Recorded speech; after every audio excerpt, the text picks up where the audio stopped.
La yasfu mu'minun mu'minah in kariha minha khuluqan radiya minha al-akhar.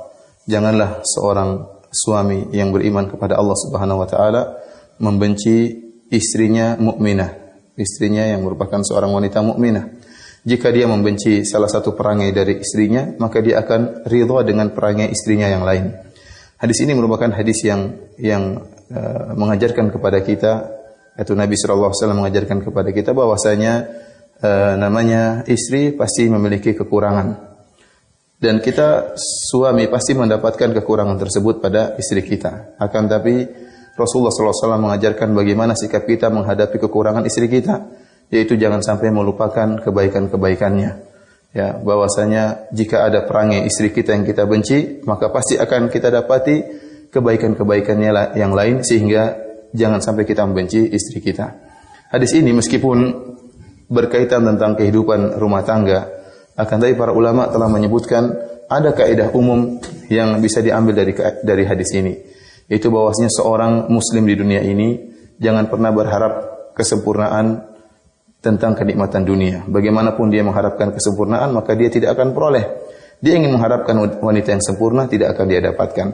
Dia pasti mendapati wanita yang penuh dengan kekurangan, dan kenikmatan apa saja tidak ada yang sempurna di atas muka bumi ini. Dan ini hikmah dari Allah Subhanahu wa taala. Sengaja Allah menjadikan kenikmatan dunia tidak ada yang sempurna, sehingga seorang muslim senantiasa rindu untuk bisa mengharapkan kesempurnaan, dan dia tidak akan mendapatkan kesempurnaan kecuali di surga. Oleh karenanya tatkala Syekh bin Baz rahimahullahu taala ditelepon oleh seorang mengeluhkan tentang istrinya, dia mengatakan, "Syekh, istri saya demikian. Syekh, istri saya demikian." Maka jawaban Syekh, "Hurul ain fil jannah." Kalau kau ingin istri yang sempurna, di surga, ingin dapat bidadari di surga. Kalau di dunia, maka ya nikmatilah kenikmatan yang ada di dunia yang penuh dengan kekurangan yang tidak akan pernah ada sempurna. Dan kalau kita renungkan, seluruh kenikmatan di atas muka bumi ini tidak ada yang sempurna. Pertama, dari sisi bersusah payah kita untuk meraihnya. Kawin tidak mudah, untuk mencari istri butuh perjuangan, butuh kumpul duit untuk bayar mahar.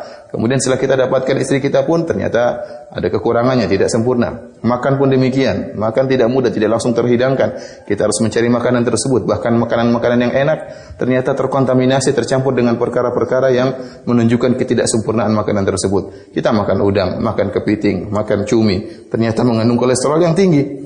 Ini makan durian, makanan yang enak, ternyata Allah buat durian tersebut dalam kulit yang ada durinya, kemudian mengambilnya pun sulit, tidak mudah seperti yang kita bayangkan. Semuanya tidak ada yang sempurna. Adapun kalau ingin sempurna, maka di surga bidadari sempurna, kemudian buah-buahan pun sempurna. Kata Allah Subhanahu wa taala, "Ukuluha daim." Makanannya terus ada, tidak ada namanya musim di surga, senantiasa makanan tersebut tersedia. Tidak ada namanya kejatuhan durian, karena memang durian tidak akan tinggi, ya. Kemudian tidak berduri, semuanya mudah di surga dan sempurna kenikmatan tersebut. Adapun kenikmatan dunia, kenikmatan yang tidak sempurna, sulit untuk diraih, pun tidak kekal abadi, ya. Oleh karenanya Allah Subhanahu wa taala mengatakan, "Kamatsali ghaithin a'jabal kuffara nabatuhu, thumma yahiju fatarahu musfarra, thumma yakunu hutama." Sungguhnya kenikmatan dunia itu seperti apa? Tumbuhan-tumbuhan yang hijau yang ditimpa dengan air hujan, kemudian tumbuh berwarna hijau yang menyenangkan orang yang memandangnya, para petani. Tiba-tiba menjadi kering, kemudian berwarna kuning, kemudian hancur. Itulah kenikmatan dunia yang tidak akan pernah sempurna. Dari sini para hadirin yang dirahmati oleh Allah Subhanahu wa taala, kita di atas muka bumi ini kita harus menyeting pikiran kita bahwasanya tidak ada yang sempurna. Kapan kita mengharapkan kesempurnaan, maka kita pasti kecewa. Tatkala kita belajar sama ustaz, jangan berharap ustaz itu sempurna. Ustaz itu pasti punya kesalahan, pasti punya kekurangan. Kalau kita berharap ustaz yang sempurna tidak punya kesalahan, sungguhnya kita mengharapkan kemustahilan dan kita tidak akan bisa mendapatkan seorang ustaz pun. Kemudian tatkala bersahabat, jangan berharap sahabat kita sempurna. Ya, kata Syekh Albani rahimahullah, "Turidu sahiban la aiba fihi wa halil udu yafuhu bila dukhani." Apakah kau ingin seorang sahabat yang tidak punya kesalahan? Apakah ada kayu gaharu yang mengeluarkan bau harum tanpa ada asap? Pasti ada asapnya. Oleh karenanya mengharapkan seorang sahabat senantiasa setia, tidak pernah bersalah, kapan selalu ada tatkala kita butuhkan, maka kita tidak akan menemukan sahabat yang seperti ini. Oleh karena jika sahabat memiliki kekurangan, maka kita tetap bersahabat dengan memahami kekurangan yang ada tersebut. Contohnya misalnya kita menyekolahkan anak kita di pondok, jangan kita berharap pondok tersebut sempurna, tidak ada kekurangannya, sehingga anak kita diservis dengan full service, sehingga anak kita kemudian tidak pernah diganggu. Ternyata di pondok tersebut penuh banyak dengan kekurangan. Terkadang anak kita diganggu santri yang lain, mungkin dipukul oleh orang atau mendapatkan perlakuan yang kurang baik dari seorang guru. Namun seorang muslim yang baik, dia menilai dengan apa yang dominan.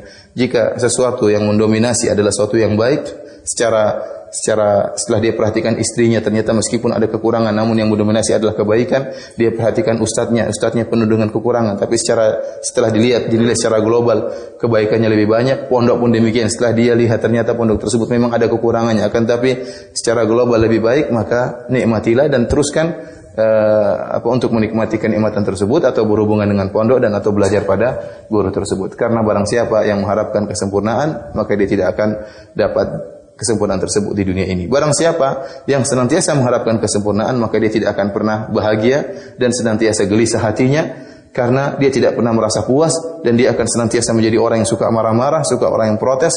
Tetapi seorang yang tahu bahwasanya kesempurnaan hanyalah ada di surga, maka dia akan bisa menikmati kenikmatan yang ada di dunia yang Allah siapkan bagi dia di dunia, dan dia senantiasa akan merindukan kesempurnaan di surga kelak. Demikian saja, wallahu ta'ala alam bisawab. Assalamualaikum warahmatullahi wabarakatuh.